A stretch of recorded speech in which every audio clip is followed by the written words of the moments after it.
Get on up. Everybody right there. Get into it. Everybody right there. Get involved. Everybody just come on up. Hello and welcome to The Public Good. This is Sam Magavern from the Partnership for the Public Good, or PPG, which unites over 274 community organizations working to build a better Buffalo. Delighted to be joining you every Tuesday at 7 p.m. here on WUFO. This week we'll be speaking with Deanna Easton. She's the Executive Director of HOME, Housing Opportunities Made Equal. We'll be talking about fair housing and affordable housing here in Buffalo. Don't forget to follow PPG on Facebook and Twitter, and of course you can always get great information on our website, ppgbuffalo.org. The Public Good is sponsored in part by Univera Healthcare, real people who really care. Video of the show is on our Facebook page at facebook.com/ppgbuffalo. And you can find videos from previous week's shows on our YouTube page. Want to let you know about a couple of important things coming up this week. One is that the Breaking Barriers Youth Leadership Council is still looking for applications. Breaking Barriers is a group of young men of color, 12 to 24 years of age, creating a unified voice that advocates for racial equity, social justice, and policy change. Council will address the practices and systems that hold back males of color. You can apply for Breaking Barriers Youth Leadership Council at breakingbarriersbuffalo.org.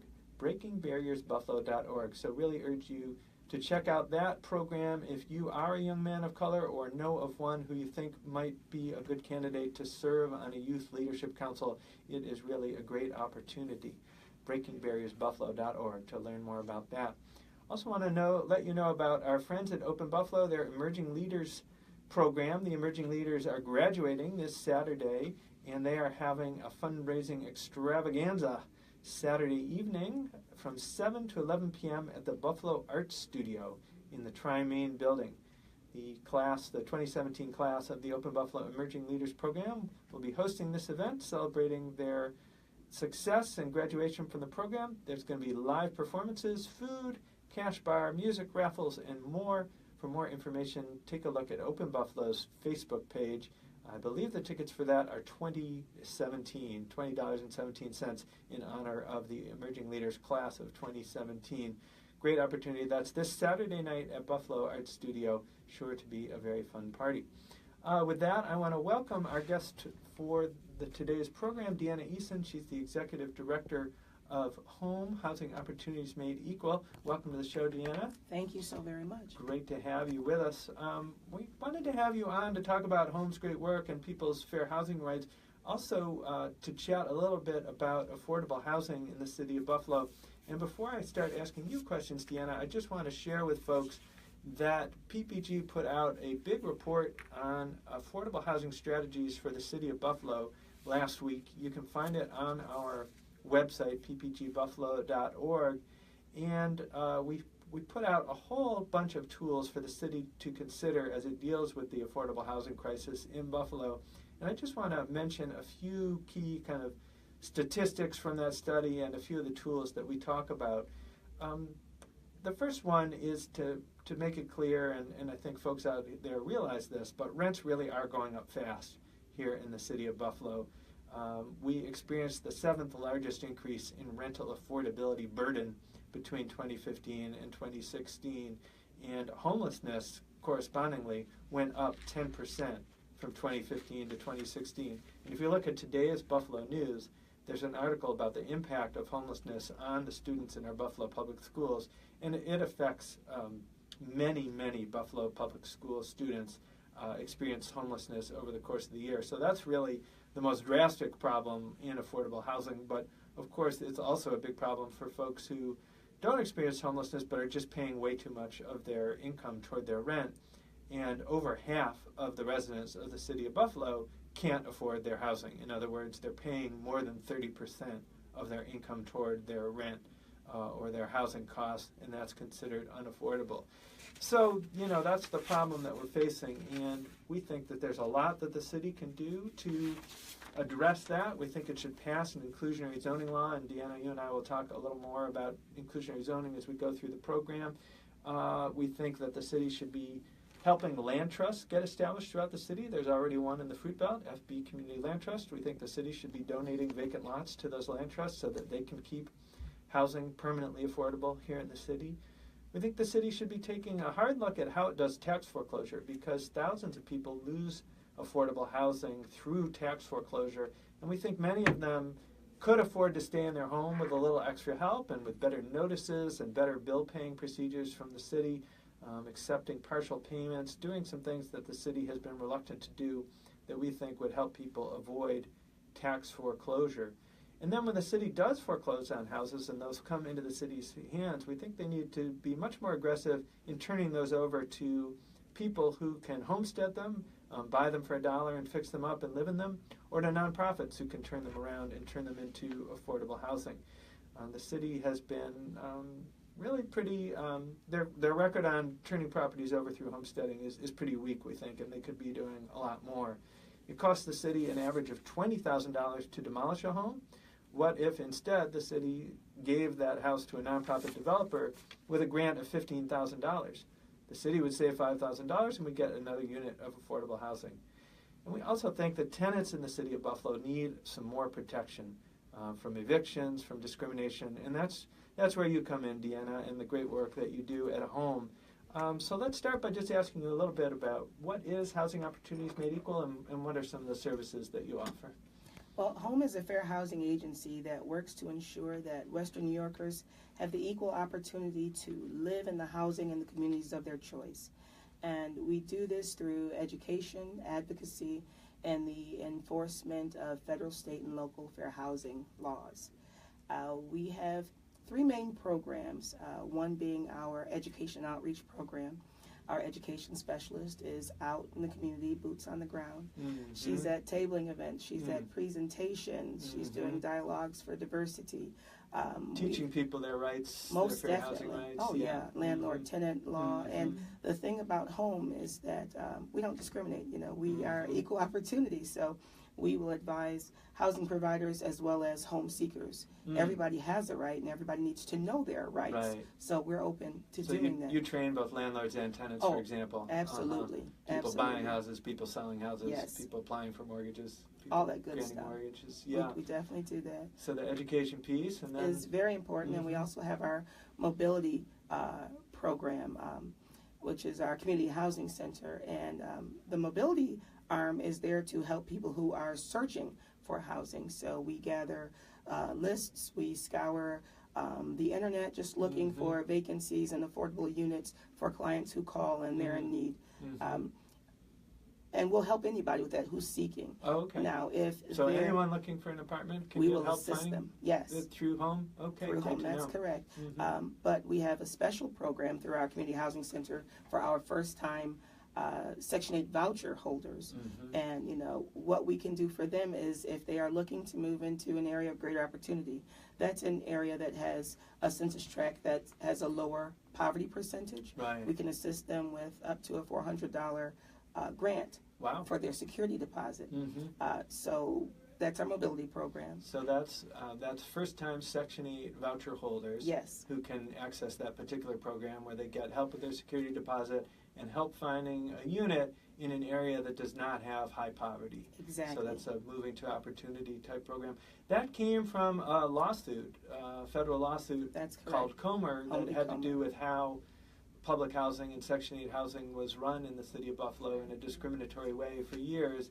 And one of the remedies that got approved as part of that settlement was, in fact, this program, right? That's true. And obviously that funding is long gone, you know, but it's one thing that is such a part of HOME, and it's almost synonymous with HOME now that we would hate to see it leave. Yeah. So we try through grants and through our through generous donors, contributors, through our members to keep that program going year after year. And you were telling me earlier you've been able to help over 200 families this year with that program alone, finding housing in areas of opportunity. Yes. Tell us a little bit, you know, we talked at the outset of the show about Buffalo's affordable housing programs. Since part of your business is helping people find housing, you've really got eyes on the ground when it comes to seeing the trends in housing. What are you seeing as you do those programs? Well, I think that you'd have to be blind to miss this Buffalo Renaissance, and it's wonderful. It's great. The city looks great, but the Renaissance doesn't trickle down to every population, and that's what we're seeing. I mentioned that we serve every client, but the clients who walk through my door, not all of them are able to benefit from this resurgence. And what we're seeing still are underserved populations that are saying, I still need a place to rent. They're asking me, for more money than I have. My Section 8 voucher won't cover it, or they won't accept my Section 8 voucher. When is the city going to do something for me? So we hear quite a bit of that, through clients walking into the office or over the phone. So in that program, the folks have to move to a neighborhood that has lower poverty rate. Are those zones expanding or shrinking? In other words, do we have more high poverty neighborhoods than we used to, or less? Well, we have more higher poverty areas than we used to, less that our clients can afford. Because of what Section 8 will allow. So I think that's a really important point. So you mentioned this Buffalo Renaissance is not impacting everyone, and really dramatic proof of that is the fact that actually we have more neighborhoods in concentrated poverty than we used to. That's correct. So there are fewer neighborhoods that folks can use your services to move into a neighborhood of opportunity. And now if they're the neighborhoods that they can move into with a lower poverty rate, what's their experience looking for housing in those? Oh, wow. Well, it's really difficult because the rate is lower, but the rents, as you mentioned earlier, are so high. So they're priced out on one hand, and if they're not priced out, sometimes they're pushed out because of discriminatory practices. So, it looks like it's a lose-lose. And discriminatory practices bring us to the third big program that you operate, which is the fair housing enforcement piece. So tell us about that. How do you go about helping people enforce their fair housing rights? Well, if we get a call from someone who believes they've been discriminated against, and it's not just an individual. Sometimes we'll get a call from a landlord who says, you know what, I've got a good tenant in my unit, but this block club is giving them fits, and I don't think it's right. I've already screened this individual. I'm happy. They keep a good place. They pay their rent on time. I don't know what to do. Help me out. When we hear a lot of that. And when we receive these calls, we investigate these claims, and if it warrants, we file them, depending on the protected class that's been violated. If it's a federal protection, we'll file it with HUD. If it's state, we'll file it with the New York State Division of Human Rights. And if it's local, depending on the municipality, West Seneca, Hamburg, City of Buffalo, we'll file it there. But our enforcement piece, we will investigate, and sometimes it means that we have to send out testers, bona fide, they're individuals who pose as bona fide home seekers, just to see how they are treated, if they're treated the same way that our client has purported to us. And other times it'll be a telephone call, and we just try to conciliate. Sometimes it's a misunderstanding. Well, this is what occurred. Well, this is what the client thought. Well, no, that's not what happened. This is what I said, and if they bring me this, we can work this situation out. So it's really just sitting down, talking to the client, and looking holistically at the evidence that's before us and proceeding from there. Now, the face of housing discrimination today is a lot different than it was 20 years ago, 30 years ago, 50 years ago. What does it look like today? How does discrimination happen in the housing market? It's less obvious, I would think, than it used to be, although sometimes it is still surprisingly obvious. Right. But tell us a little bit about that. How does discrimination take place today in the housing market?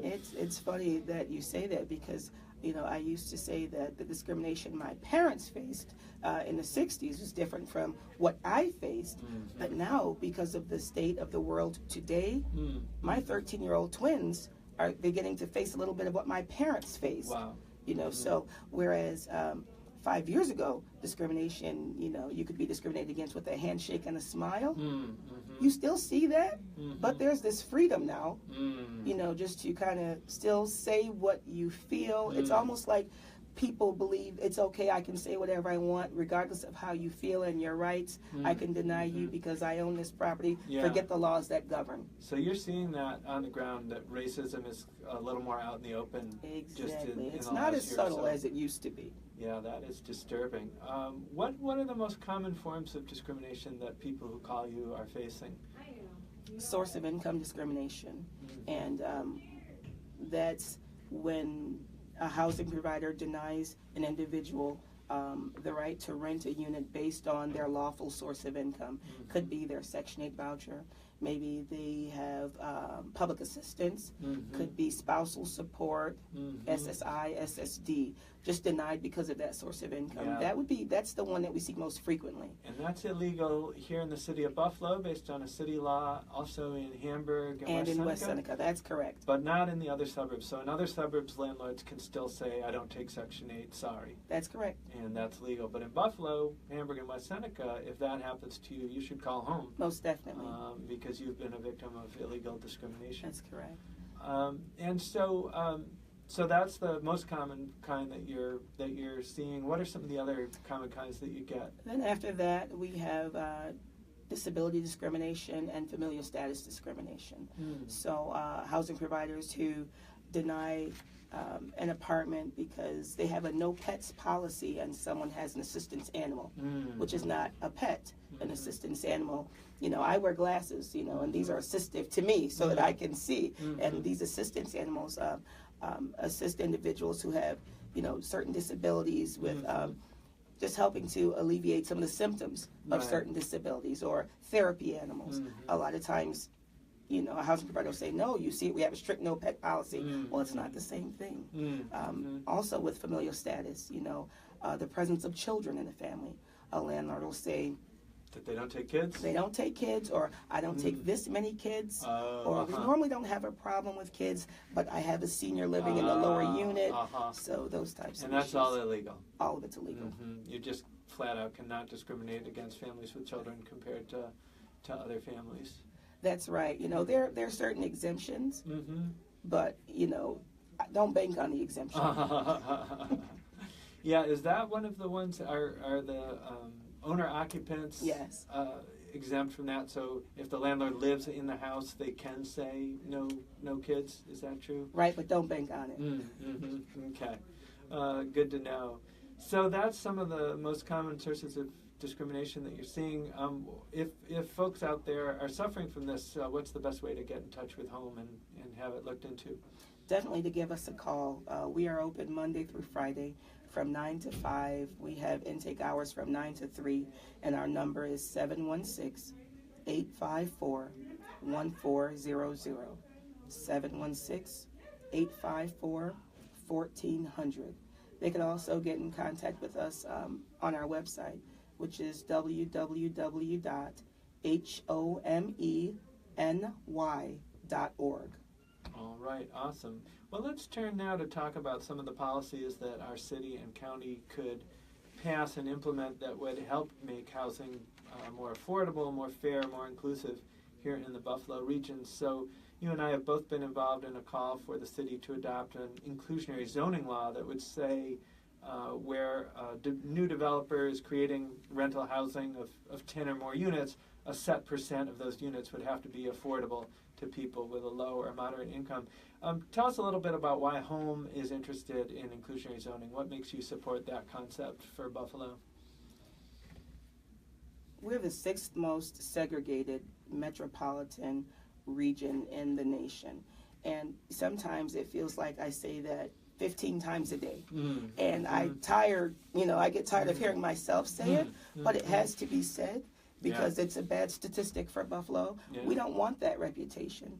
And the only way that we can dismantle that or break that down is to keep reminding ourselves of the ugliness of it. Right. And that's why we need inclusionary zoning. If we can drive down Main Street and see the Great Divide and, pass an assumption on who lives to the left and who lives to the right, then there's definitely something wrong. Yeah. So we need to talk about mixed income and diverse and inclusive communities. And inclusionary zoning, that would handle that. Right. And that's a tool that many other cities around the country have turned to for some of the reasons that you're mentioning to make housing more affordable, but also to make it more inclusive. We really don't have much, if anything, in the way of mixed income housing here in the city of Buffalo. We do not. Many cities have a lot of apartment developments where some of the units are market rate and some of them are affordable. Right. That just doesn't exist here, basically. We have market rate housing and we have affordable housing. Exactly. We don't have the two mixed together, and that would help to integrate us by income and by race as well. One of the things we point out in our report, too, is that the places where those new units are getting created, if you look around Elmwood, Hurdle, Maine, Niagara, those tend to be places where you have good access to jobs Right. and good access to public transportation to get you to other jobs. And that's so important for Buffalo right now, where so many people do not have cars and rely on public transit or walking or biking to get to a job. We need some of the housing to be in some of the same places as the job and the transit is. It would turn so much around for, you know, for the client to walk into home. Because, you know, one thing that we do, we say, okay, we see what the situation is right now before us, and it's that you need housing. And just to go back to our community housing center, after we assist them with that move to an area of great opportunity, we offer them case management. So now that you're here, what else can we help you with in your life? What would make this even better for you now that you can focus on other things? Well, if our clients had that opportunity to move to those areas that you discussed, jobs, you know, healthcare, better schools, out of a food desert, it would turn so much, it would break so many cycles. Yeah, and it's great that you offer that support for people after they move. I know some of the moving to opportunity type programs around the country did not do that, and a family would move from an inner city neighborhood to a suburb, and then they would feel very isolated physically and socially, and sometimes things didn't go that well for them. So it's great to know that you've got some additional supports for people who are moving to a different neighborhood. And whereabouts are most of the clients in that program moving? Are they mostly moving to suburban locations or to different parts of the city, or is it a fairly even split? How does that break down? You know, it's a good split. We do have clients who choose to move to Amherst, Cheektowaga, Hamburg, and we have clients who want to stay as close to their supports as they can in the city, and they like North Buffalo, like areas of South Buffalo, areas of the West Side they love. So yeah, it's a good split. Yeah. Now South Buffalo, as little as 10 years ago, South Buffalo was overwhelmingly white, not diverse at all, still had a pretty strong reputation for racism. Are you seeing that change? What's the experience of moving families into South Buffalo these days? I'd be curious to hear. Yeah, it takes a special kind of family. Does it? Yes, still. They've got to be ready for some difficulty, you think? It's true. Yeah. And also, our clients are diverse. You know, so, you know, it's not just minority families, but also white families. So you really have to be ready for it. Yeah. Well, that's upsetting to hear, but not totally surprising. It's certainly, the demographics are changing though in South Buffalo, so hopefully there'll be continued progress there. So let's talk about some of the other things we need to do locally. So we talked about passing an inclusionary zoning law at the city, and there's a strong effort to have that happen. Certainly need a lot of citizen voices calling their council members and saying that they support it. Most developers are pushing back, not too surprisingly, against anything that might make their life a little more complicated or make their profits a little more moderate. Or help poor people. Yeah, so we certainly need folks to call their city council members and voice their support for inclusionary zoning. But one of the other efforts that you've been involved in is trying to get the county of Erie to pass a fair housing law, and I was very excited when right after the elections in November and the majority changed in the county legislature for this coming year, the county executive said one of the things he wanted to do with that new majority was pass a county fair housing law. That's something that you all proposed. Tell us a little bit about what that would mean. You know what, it would really mean a great deal. This is something that HOME and the Erie County Fair Housing Partnership has worked on since 2014. And if the county passed this law, it would make fair housing law in every city, town, or village in the county. And we've kind of tried to do it door to door, and it didn't work. So if we can do a blanket approach and just handle this, that would really be fantastic. And it would help so much. We already mentioned, the discriminatory act that we most see is discrimination based on source of income. And this fair housing law that we would like to see passed in the county would include source of income protection. So it would be more than just Buffalo, West Seneca, and Hamburg. And the other most common forms of discrimination are already illegal throughout the region because state and federal law forbid them. But source of income discrimination is not prohibited by state or federal law, so we need that local law that would cover that. Are there any other big changes that would come from a county-wide fair housing law, or is that really the big one? That's the biggest one. It would also, though, create a uniform standard for compliance and enforcement, and that's really helpful because, as you know, right now with the 3 municipalities that we just mentioned, their enforcement actions are different. And if it's, county-wide enforcement, it's uniform, it's the same right across the board, and that's really helpful. That means something can get done for the aggrieved parties. So again, urge people this time call your county legislator and tell them you would like to see a county-wide fair housing law passed this year. And we've got a lot of support so far from, there were 5 co-sponsors along with the county executive. Legislator Grant, Miller-Williams, Savage, Logren, Burke, and we appreciate them so much because they're behind this. Super. So we just need one more. Just one more. And there's a new one coming in. I think we got one. Right?